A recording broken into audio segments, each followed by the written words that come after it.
Hai, selamat datang di channel Oh Seram. Channel yang bercerita tentang mereka yang tak kasat mata.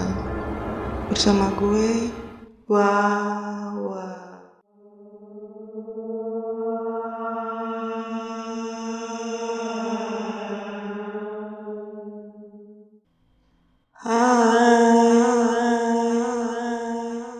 Masih bareng gue, Wawa, di channel Oh Seram.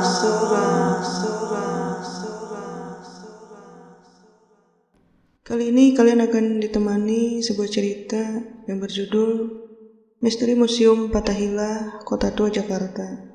Selamat mendengarkan.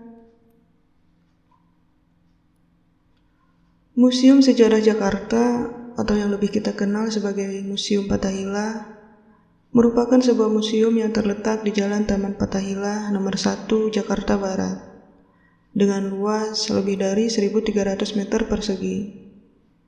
Bangunan ini menyerupai Istana Dam di Amsterdam.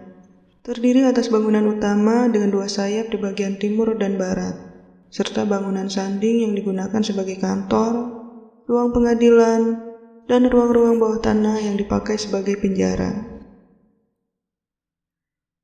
Pada tanggal 30 Maret tahun 1974, bangunan ini kemudian diresmikan sebagai Museum Fathahillah. Pada zaman penjajahan Belanda, Museum Fathahillah adalah balai kota Batavia yang merupakan pusat aktivitas rakyat pada abad ke-17 sampai 19. Di halaman depan balai kota terdapat satu-satunya mata air yang biasa digunakan warga untuk mendapatkan air bersih. Selain aktivitas tersebut, balai kota juga memiliki fungsi lain, yakni sebagai tempat pelaksanaan hukuman mati dan pembantaian massal. Saksi bisu dari pemerintahan yang brutal. Banyak tahanan yang telah dinyatakan bersalah dihukum gantung tepat di depan gedung ini. Pada tahun 1740, Adrian Falkenir, yang merupakan gubernur Batavia saat itu, memerintah untuk membantai orang Tionghoa di depan balai kota. Ribuan orang Tionghoa diikat dan duduk bersimpu di depan balai kota. Kemudian dari jendela balai kota, gubernur itu memberi kode untuk melakukan eksekusi terhadap mereka. Isu ekonomi dan isu politik yang berkembang di Batavia diduga sebagai penyebab pembantaian massal tersebut, atau yang kita kenal dengan geger pecinan, atau biasa juga disebut dengan tragedi Angke.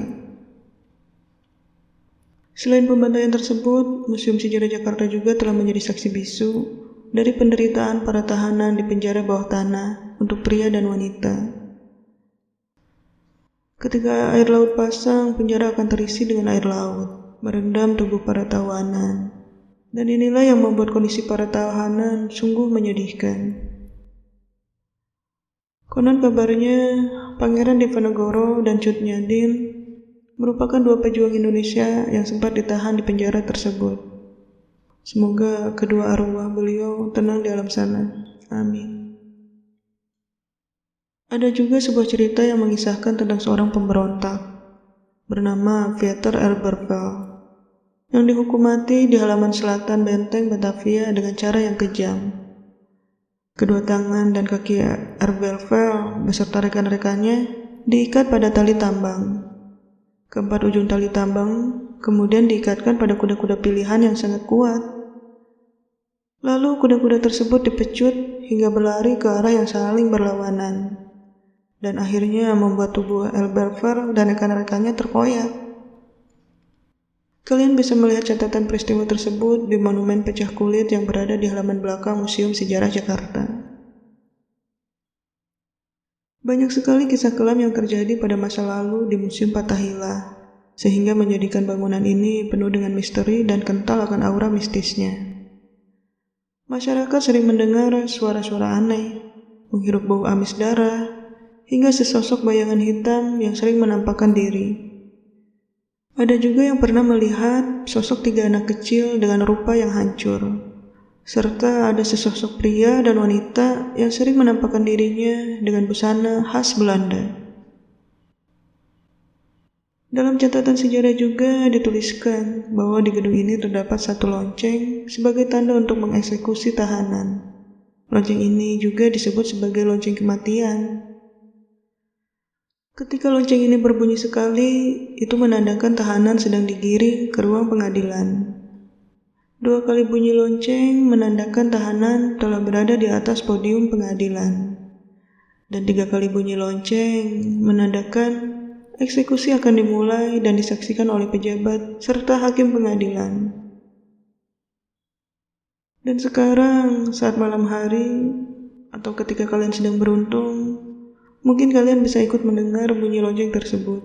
Bahkan terdengar bunyi yang terdengar bisa sampai 3 kali, tanpa tahu siapa yang membunyikannya. Misteri Museum Fathahillah tidak berhenti sampai di sana saja.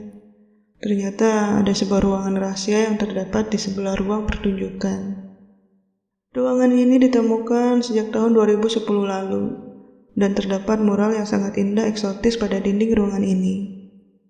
Namun, lukisan mural tersebut baru setengah jadi, dikarenakan dinding yang lembab akibat terembus air laut, sehingga cat pada mural tak bisa menempel secara utuh.